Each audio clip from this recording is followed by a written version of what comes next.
We often wander through life with an invisible weight on our shoulders, the need for approval, the hunger for validation, the quiet desperation to be seen, heard, and affirmed by someone outside of ourselves. It is as if our sense of worth is stitched into the eyes of others, fragile and uncertain, shifting with their moods and judgments. Yet, beneath this restless longing lies a deeper truth. Within each of us dwells an untapped reservoir of wholeness. The spirit does not ask for applause. The soul does not require permission to shine.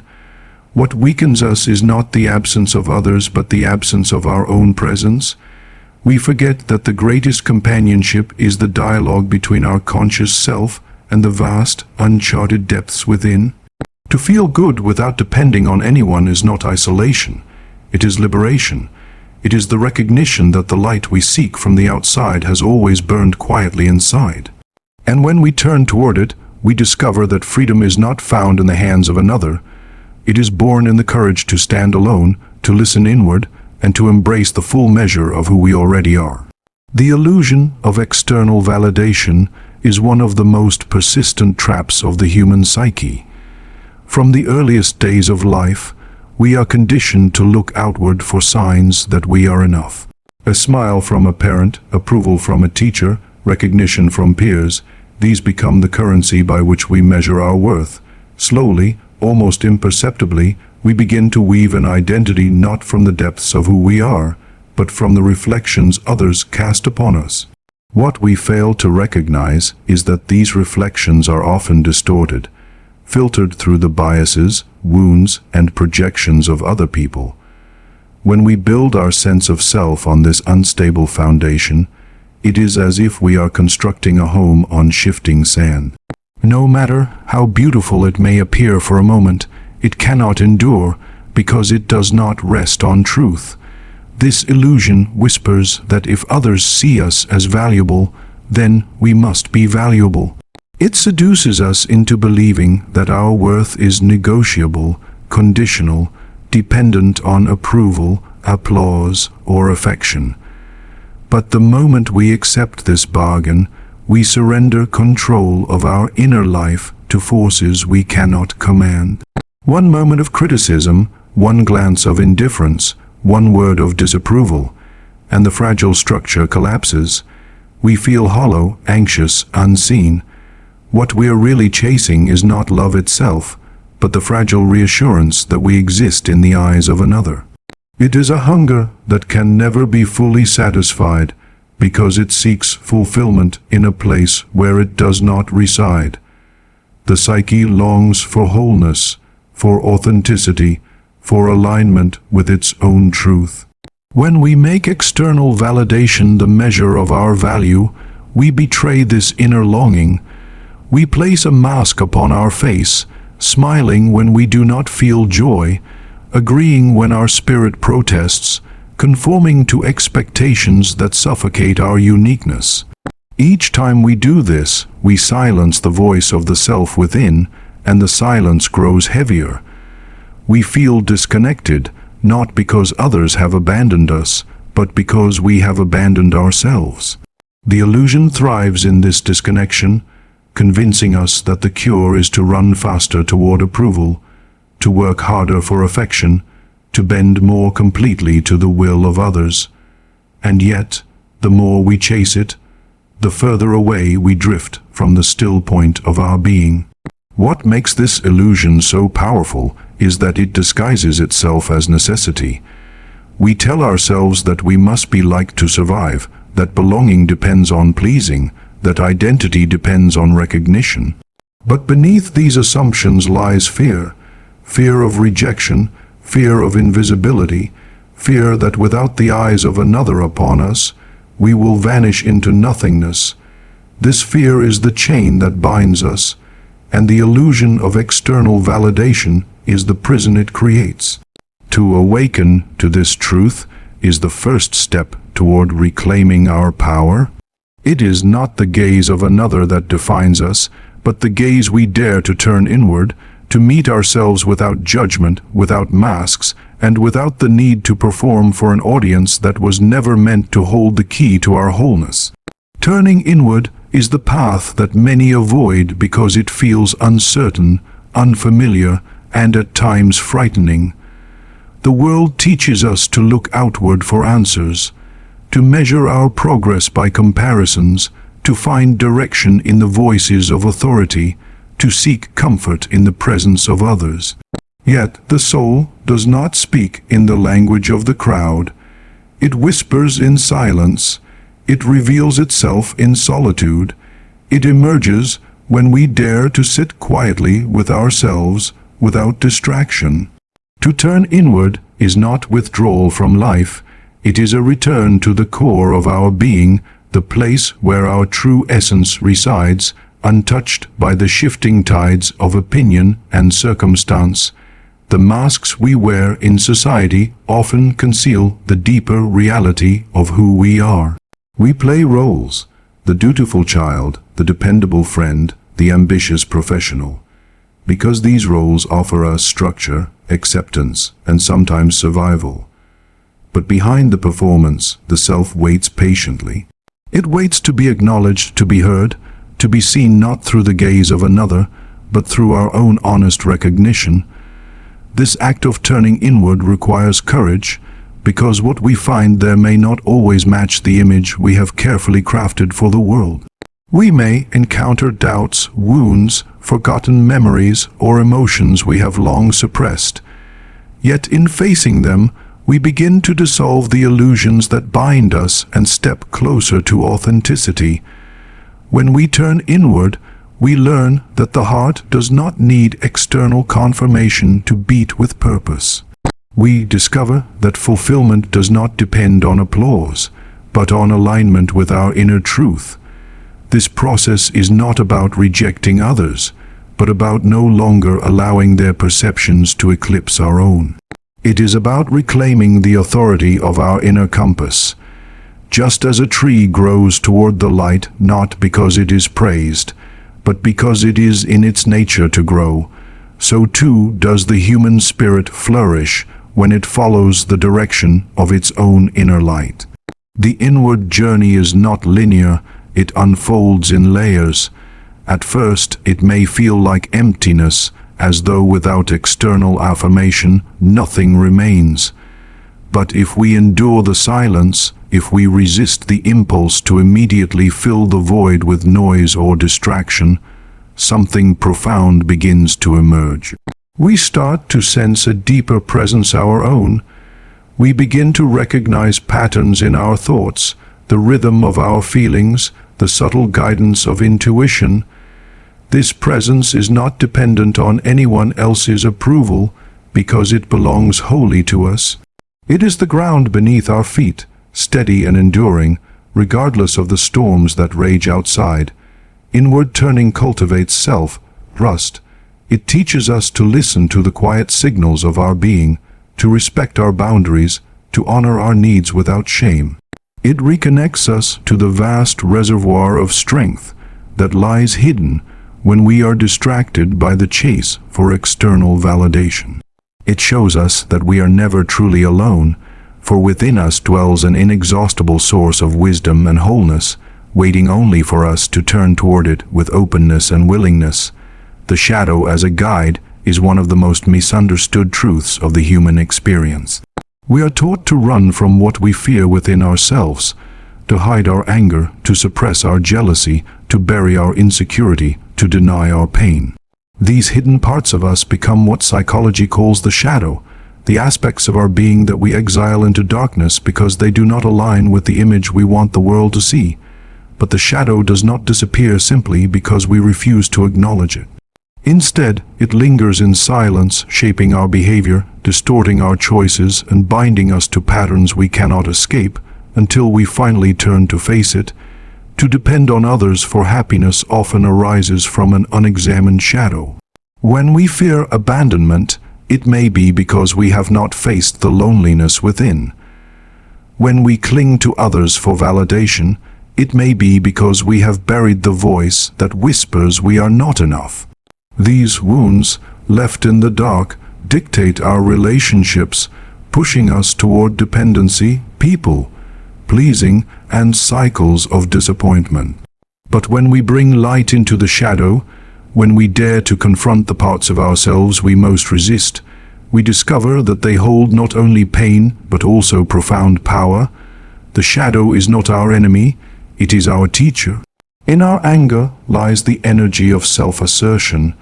In our jealousy lies the recognition of what we truly desire. In our insecurity lies the invitation to cultivate strength from within rather than borrowing it from others.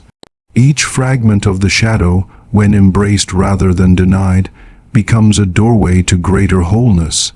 By confronting what we fear in ourselves, we release its grip on us. We stop projecting it onto others, stop expecting them to carry what we refuse to acknowledge, and we begin to feel the freedom of self-responsibility. To allow the shadow to guide us is to walk a path of honesty.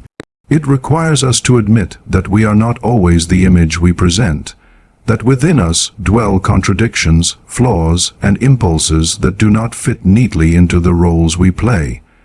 Yet in embracing these contradictions, we move closer to authenticity.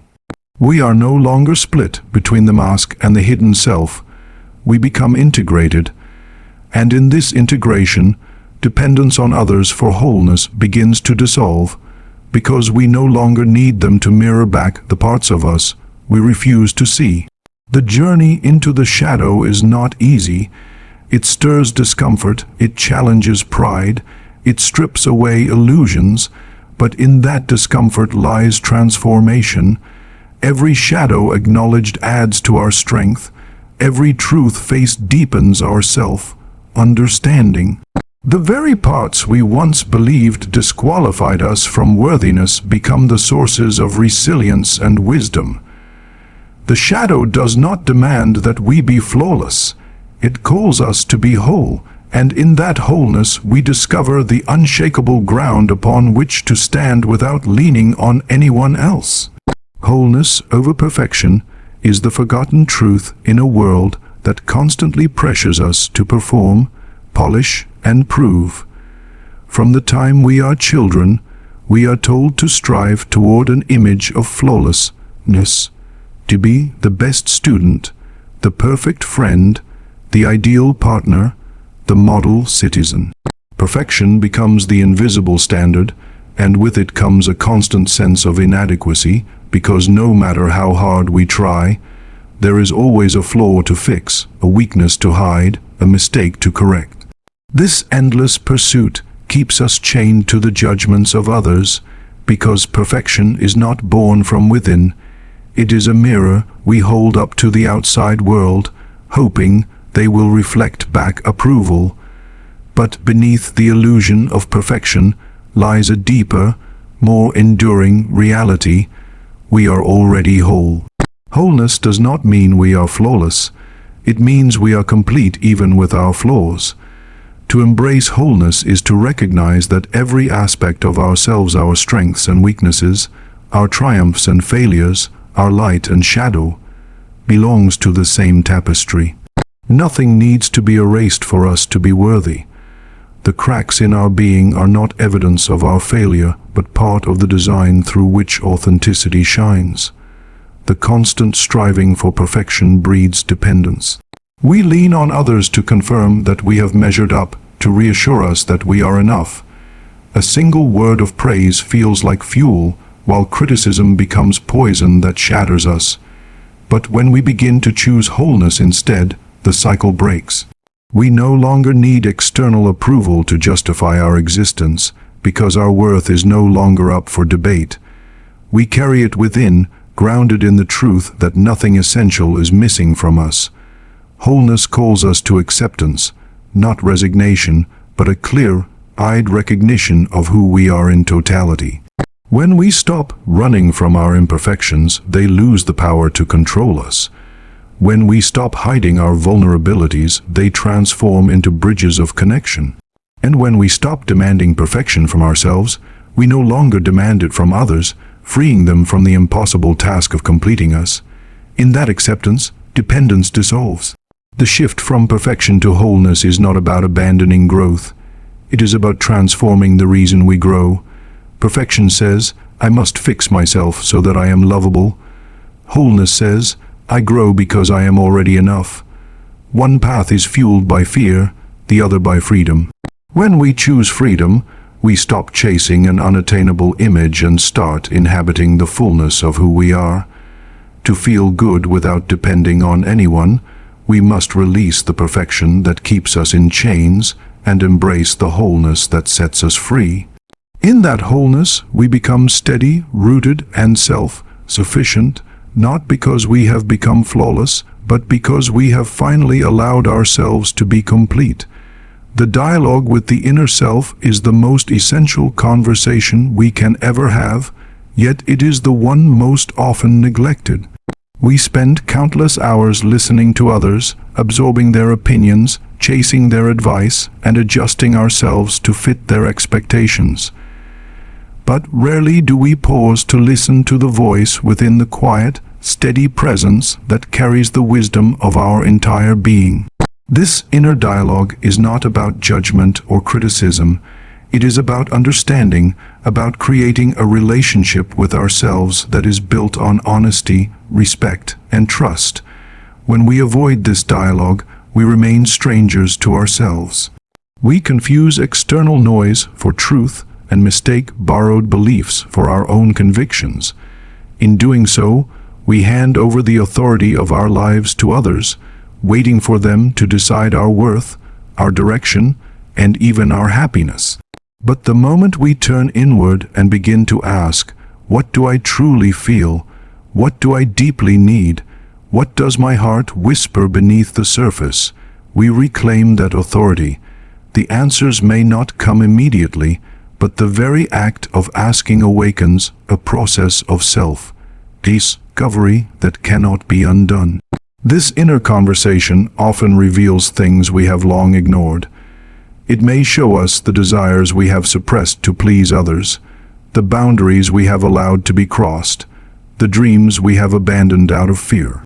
It may uncover truths that are uncomfortable to face, but in facing them, we begin to align our lives with authenticity rather than illusion. Without this dialogue, we risk living as echoes of others' voices. With it, we begin to live as the embodiment of our own truth. Learning to listen inward also means learning to trust. The world often teaches us to doubt ourselves, to second-guess our instincts, to assume that someone else must know better. But every time we override our own intuition in favor of external approval, we weaken our connection to ourselves. The dialogue within is how we restore that connection. It reminds us that the answers we seek are not always outside, waiting to be handed down, but inside, waiting to be heard. This is not an intellectual exercise. It is a living relationship. Just as we nurture friendships by spending time with others, we nurture the self by creating space for reflection, silence, and honest acknowledgement. Journaling, meditation, or even moments of stillness can become portals to this inner exchange. The more we engage with it, the clearer and stronger the voice within becomes. And as it grows, our dependence on external validation begins to fade, because we no longer need others to tell us what we already know in the depths of our being. In speaking with ourselves, we discover a guide that never abandons us, a companion that walks with us in every circumstance. This dialogue does not eliminate struggle, but it provides an anchor in the midst of it. It teaches us that we are never truly lost, because within us lives a wisdom that is both ancient and immediate, ready to lead us back to wholeness if only we are willing to listen. Liberation through solitude is often misunderstood as loneliness, yet the two are profoundly different. Loneliness is the ache of absence, the craving for someone else to fill the silence. Solitude, however, is the conscious choice to be with oneself, to sit in the quiet and discover that the silence is not empty but alive with presence. In solitude, we begin to recognize that we are not lacking simply because we are alone. Rather, we are given the chance to meet ourselves more deeply, without distraction, without performance, without the constant pull of others' expectations. When we depend on others for our sense of worth, solitude feels unbearable. The absence of external affirmation leaves us restless, as if without an audience we cease to exist. But when we dare to embrace solitude, something extraordinary happens. The anxiety of being alone slowly transforms into a sanctuary of freedom. We begin to notice our own thoughts without judgment, our own feelings without interference, our own rhythm without pressure to match the pace of anyone else. Solitude becomes a mirror in which we see not the masks we wear for others, but the essence of who we truly are. In this space, freedom is born.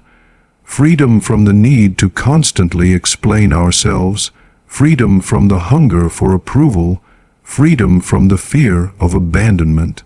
Solitude strips away the illusions that bind us, revealing that the strength we sought outside has always lived within. The world may celebrate noise and busyness, but in solitude we discover clarity. The endless comparisons fall away, the chatter of other voices fades, and what remains is a steady inner ground that no one can take from us. This liberation does not require withdrawing from life or rejecting relationships. It simply means we are no longer enslaved by them. We can walk into connection not as beggars seeking to be completed, but as whole beings who choose to share. We can give love without fear of losing ourselves, and receive love without mistaking it as the sole source of our worth. Solitude teaches us to stand upright in our own presence, rooted and unshaken, whether or not anyone else stands beside us. True liberation comes when solitude is no longer feared, but welcomed. It is in these moments of quiet that the self breathes, that our spirit expands, that we remember we are enough without external validation. Solitude, embraced fully, is not the absence of company, but the presence of authenticity. It is the ground of inner freedom, the place where we no longer depend on anyone to feel whole, because we have found the inexhaustible fullness that has been within us all along.